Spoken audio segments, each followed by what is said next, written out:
සුබ දවසක් ඔයාලා හැමෝටම ඉතින් අදත් සුපුරුදු පරිදි SL Print Me YouTube channel එකත් එක්ක තමයි ආයෙත් තුලා ඉන්නේ. ඉතින් මතක් කරන්න ඕනේ ඔයාලා හැමෝටම ඉතින් ගොඩාක් කාලයකට පස්සේ තමයි මම මේ වීඩියෝ එකක් ඔයාලට අරන් එන්නේ කියන එක. ඉතින් සමහර අයට මේ වීඩියෝ එක අරගෙන අතරතුර සමහර ගොඩක් අය ප්‍රශ්න අහලා තිබ්බා. එයාට පුළුවන් විදිහට පිළිතුරු ලබා දීලා තියෙනවා. ඉතින් ඒත් එක්කම මතක් කරගන්න මේ අද අරගෙන වීඩියෝ එක ඔයාලට මොන වගේ වීඩියෝ එකක්ද කියන එක ගැන. එතකොට මේ වීඩියෝ එකෙන් අපි අද කතා කරන්නේ කොහොමද ෆිලෝ එකක් print කරගන්නේ කියන එක. මේ සඳහා sublimation method එක තමයි පාවිච්චි කරන්නේ. ඒක මම කරන විදිය ඔයාලට පෙන්නන්න මැෂින් එකත් එක්කම. එතකොට මේ දේවල් ඔයාලට නිතර බලන්න අපි දැන් ඉදිරියේදී නිතරම වීඩියෝස් අප්ලෝඩ් කරන බව ඔයාලට කියන්නත් ඕනේ. ඉතින් අපිත් එක්ක දිගටම රැඳිලා ඉන්න.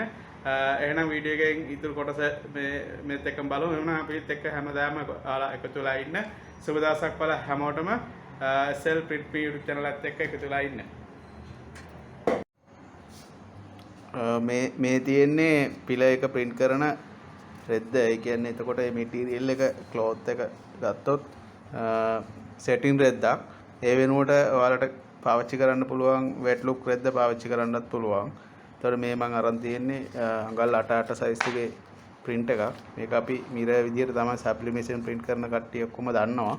එතකොට මම ගොඩක් පැත්තෙන් කියලා දීලා තියෙනවා, වීඩියෝස් තියෙනවා, මක් printing සම්බන්ධව වීඩියෝස් තියෙනවා. ඒවත් ඔයාලට බලන්න පුළුවන්.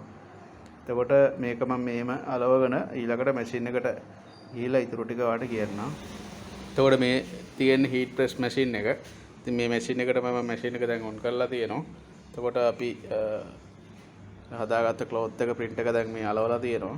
එතකොට මේ මැෂින් එකේ print කරන විදිය ඒ සම්බන්ධව මම ඔයාලට වෙනම වීඩියෝ එකක් අරන් එන්නවා ඉස්සරහට. එතකොට මේක කරන විදිය සහ මේ අදහසක් තමයි ඔයගොල්ලන්ට දෙන්නේ කොහොමද අපි මේ පිලෝ එකක් print කරන්නේ කියන එක.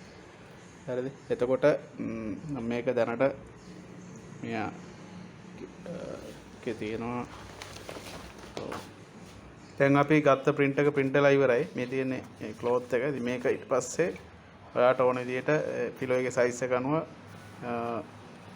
මහ ගන්න පුළුවන්. හරි, එහෙනම් සුබ දවසක් ඔයාලා හැමෝටම හැමදාමත් වගේ එකතු වෙලා ඉන්න SL Print Me YouTube channel එකත් එක්ක.